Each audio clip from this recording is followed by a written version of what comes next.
Alhamdulillahirrahmanirrahim. Bismillahirrahmanirrahim. Assalamualaikum warahmatullahi wabarakatuh. Salam rahayu, salam budaya, salam kebajikan. Om Swastiastu. Mohon izin untuk para guru-guru, para mursyid-mursyid di luar sana yang diperjalankan di ilmu Tinu Tauhid untuk menyampaikan uh, ilmu-ilmu atau materi-materi tentang kedekatan, tentang kelikoan, tentang kemesraan kita dengan Allah, yang mana melingkupi kesempurnaan metode-metode dalam beragama ya. Maksudnya metode gimana? Metode yang tingkatannya syariat, makrifat, hakikat, syariat, thariqah, hakikat, makrifat. Yang mana kemarin-kemarin kan sudah saya jelaskan apa itu yang namanya puncak dari bertauhid. Jadi orang yang memang sudah nanti puncaknya bertauhid adalah diam dan tenang. Nah, kemarin materi-materinya memang sudah banyak saya utarakan dan saya bacakan. Ya, semoga bisa banyak membantu untuk masalah-masalah Anda selama ini, belenggu-belenggu nafsu Anda selama ini.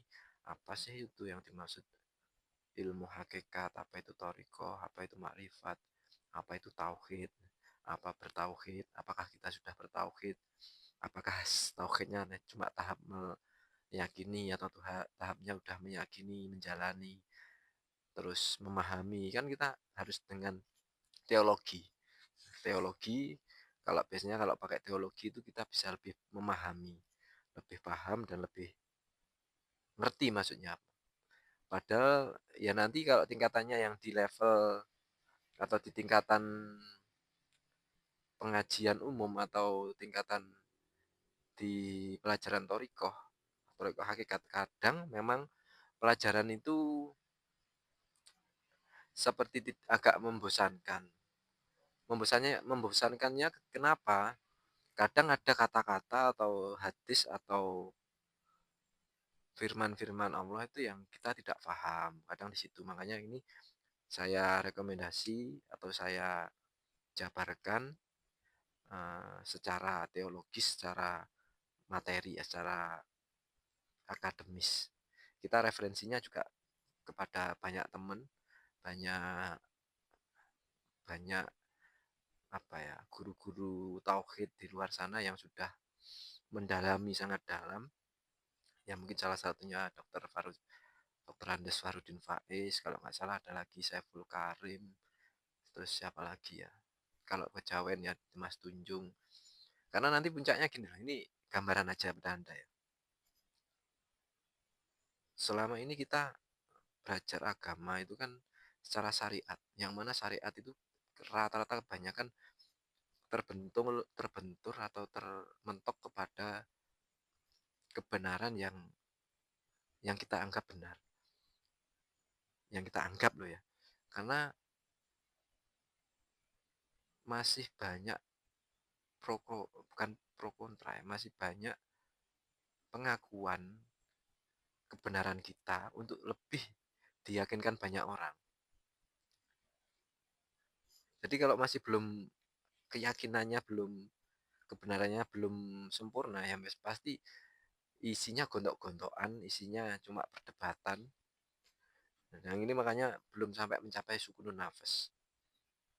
Jadi beliau-beliau yang di luar sana memang yang lurus di bidang agama Islam biasanya kalau memang sudah mencapai yang namanya uh, kemakrifatan atau daliko, biasanya rata-rata memang sudah tidak memandang agama apapun, ras apapun, atau circle apapun. Karena runtutannya nanti jelas ke atas dan sampai sebelum-sebelumnya. Tauhid itu seperti apa sih? Makanya kalau di agama lain, mungkin di Nasrani, mungkin di Kejawen, atau di Buddha, Hindu, itu pasti akan ada tauhid-tauhid atau pelajaran tauhid yang memang nanti ujungnya mengerucut kepada Sang Kholik, kesatuan. Ya penghambaan, kesatuan, keahatan. Situ kan makanya Ya maaf, nuwun sewu, kayak di Nasrani juga ada di surat Ayub, kalau nggak salah Ayub 27. Di situ kan eh, ada ayat, kalau nggak salah, nanti kalau salah dikoreksi ya. Apakah kamu tidak sadar bahwa ruhku lewat dalam masuk lewat hidung, keluar lewat hidung, intinya keluar masuknya lewat hidung. Jadi kan sama di tauhidnya orang Islam pun, kita seharus selalu mengingat kalau kita selalu bernafas, kita harus mengingat Tuhan ketika kita bernafas. Pelatihannya lewat situ. Makanya saya yakin di ilmu-ilmu atau di agama-agama lain pasti ada guru-guru tauhid juga. Makanya di situ, jika Anda sudah beragama apapun, kalau masih belum mantap dengan kebenaran keyakinan Anda, tanyakan sama guru-guru atau pembimbing-pembimbing Anda yang lebih detail, yang lebih kritis, biar Anda sendiri biar lega, apa yang selama ini terbelenggu dalam diri Anda itu bisa terpecahkan. Maka ketika nanti sudah pas sampai puncak yang namanya mulai tergerakkan hati masuk ke dalam ilmu tauhid, kalau di ilmu, kalau di kejawen ya tauhid mungkin, kalau itu ilmu tuwek atau ilmu sejati, kalau di Nasrani mungkin ya ada bahasa lain, saya juga nggak tahu. Makanya tujuan utamanya adalah untuk vertikal, kita keesaannya harus, nanti puncaknya adalah keesaan Tuhan, penyembahan. Nah, penyembahan. Kalau untuk horizontal, ke sesama manusia, ke sesama makhluk, itu adalah kesetaraan. Makanya di sini saya tidak ada guru dan murid. Karena untuk membatasi saya sendiri biar tidak takabur, riak, dan tidak hasut pada Anda ya. Makanya saya tidak ingin ada tendensi apapun untuk mengajarkan atau menularkan ilmu-ilmu seperti ini atau materi-materi seperti ini ya. Agar Anda sendiri bisa terbebas yang namanya belenggu hidup Anda, permasalahan hidup Anda. Akhirnya bisa tenang, itu nanti puncaknya pasti Anda tahu siapa Tuhan Anda. Mau Tuhan Anda, mau Tuhan yang ini, yang itu menurut orang lain membingungkan, Anda akan tahu sendiri dan akan dibimbing oleh Allah, oleh Tuhan Anda, oleh Tuhan kita, siapa sejatinya Tuhan kita. Makanya apa ya? Saya hanya mengutarakan aja, hanya ingin menyampaikan materi-materi ini. Semoga dengan materi-materi ini Anda akan lebih paham, lebih mengerti sejatinya hidup ini sih. Kita ditugaskan jadi apa? Kita sejatinya itu jadi apa? Terus khalifah seperti apa? Dan kehendak Tuhan seperti apa? Terus bisa membedakan mana kehendak makhluk dan kehendak sang kholik. Terus akhirnya bisa menikmati semua yang ada, semua yang kita jalani. Gitu ya, Bos ya. Untuk materi-materi yang kemarin, saya sudah mengutarakan, mungkin walaupun agak kecil volumenya ya. Ini semoga bisa kayak membantu. Ini juga karunia Tuhan juga, kenapa saya bisa buat kayak gini. Yang penting fungsinya, bukan gengsinya. Jangan terlalu muluk-muluk. Kalau terlalu muluk-muluk nanti tambah membuat Anda pusing. Tapi ketika kita mengikhlaskan semuanya, memasrahkan semuanya, bukan berarti putus asa, pasti jalan keluar akan datang. Karena akan dibimbing langsung sama Tuhan, sama Allah, apa dan bagaimana yang harus Anda perbuat, apa yang harus Anda lakukan. Langsung aja di materi, cuma 5 menit nggak masalah lah. Nanti dilanjut lagi ke materi atau video selanjutnya ya, Bos. Ini kita kemarin masih sudah di level ahad. Untuk menghayati Allah itu di level ahad seperti apa, wahid seperti apa, wahdah seperti apa. Saya bacakan ya, Bos. Jadi ini Allah yang kita hayati dalam hidup kita itu ada 3, Allah ahad, wahid, dan wahdah. Karena tauhid itu pertama-tama mengesahkan Allah, garis bawah ya mengesahkan Allah. Itu video saya sebelumnya. Iya agak trik katanya gitu. Garis bawah ya, yang mengesahkan ini bukan mengesahkan secara pribadi. Istilah mengesahkan Allah itu agak trik. Seolah-olah Allah itu membutuhkan aktivitas kita untuk mengesahkan. Baru Allah itu esa. Enggak, sebenarnya tidak kita esahkan. Allah memang sudah esa. Jadi se sengengkel itu ya. Ngengkel itu apa yang ngengkel ya? Sengengkel apapun ada katanya ada Allah gini, Allah gitu, Allah gitu. Terus kita tidak mengesahkan Allah,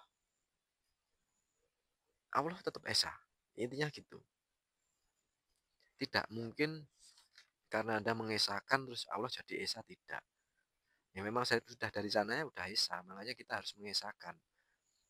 Ketika sudah mengesahkan lewat kemantapan hati, itu hati nanti akan tambah membuka pintu celah gerbang yang sedikit demi sedikit akan masuk yang namanya cahaya, cahaya makrifat, cahaya hakikat, cahaya kebenaran, cahaya-cahaya yang sangat indah, yang berbentuk terang ataupun gelap. Oh, sangar kan? Itu kan penasaran, buat kita penasaran. Kalau sudah mendalami, sudah menjalaninya pasti enak banget. Karena kita selalu diperjalankan sama Allah kan, kita memang boneka, kita itu makhluk, tidak bisa apa-apa, kita itu hanya wayang, kita hanya aktor. Dalang dan juga kontrolnya bukan kita, itu loh bos. Allah itu sudah tunggal esa, itu kan tunggal, beda dengan eka. Jadi mengesahkan itu tidak berarti bahwa kayak kita akan melakukan sesuatu atau tindakan sehingga jadi esa. Tapi dalam arti Allah hakikatnya sendiri sudah esa, berarti mengesahkan itu mengakui keesaan dan hidup, kayak menghidupkan keesaan Allah dalam hidup kita. Itu maknanya ya sebenarnya, oh iya ya, dan menghidupkan keesaan Allah dalam hidup kita, itu maknanya yang sebenarnya. Itu mengesahkan Allah dalam kehidupan kita. Nah, Allah itu yang kita hayati dalam hidup kita ini mengambil sebenarnya dari para sufi. Misalnya Hamzah Mansuri dengan martabat tujuhnya. Ini pokoknya yang martabat tujuh untuk contoh yang diambil dari referensi para sufi, yaitu Hamzah Mansuri. Yang tujuh, yang empat itu secara syariat atau dohir. Kalau yang tiga ini secara hakikat gitu bos. Ya kira-kira gitu ya, di level ahad sudah, kita di level wahdah. Ini yang wahdah, 2 menit untuk level wahdah. Yang level kemarin, yang kemarin sudah saya bacakan, ini tinggal bahasa Arabnya ya. Kuntu kanzan makfian fa'aradtu an u'rafu faha fahalaktul khulko. Masa khulko ini? Fa fahalaktul khulko liya'rifuni. Khulko. Saya pakai bacaan saya sendiri aja udah gak bisa ini. Ya kira-kira gitulah. Aku perbendaharaan. Artinya aku perbendaharaan itu tadi, oh iya, yang dimaksud itu adalah aku adalah khazanah yang tersembunyi. Aku adalah perbendaharaan. Bendahara itu berarti apa ya? Ini bahasanya harus jelas ya. Jangan terjebak dengan bahasa atau makna atau lingkup bahasa, biar kita lebih bisa menjabarkan lebih lugas.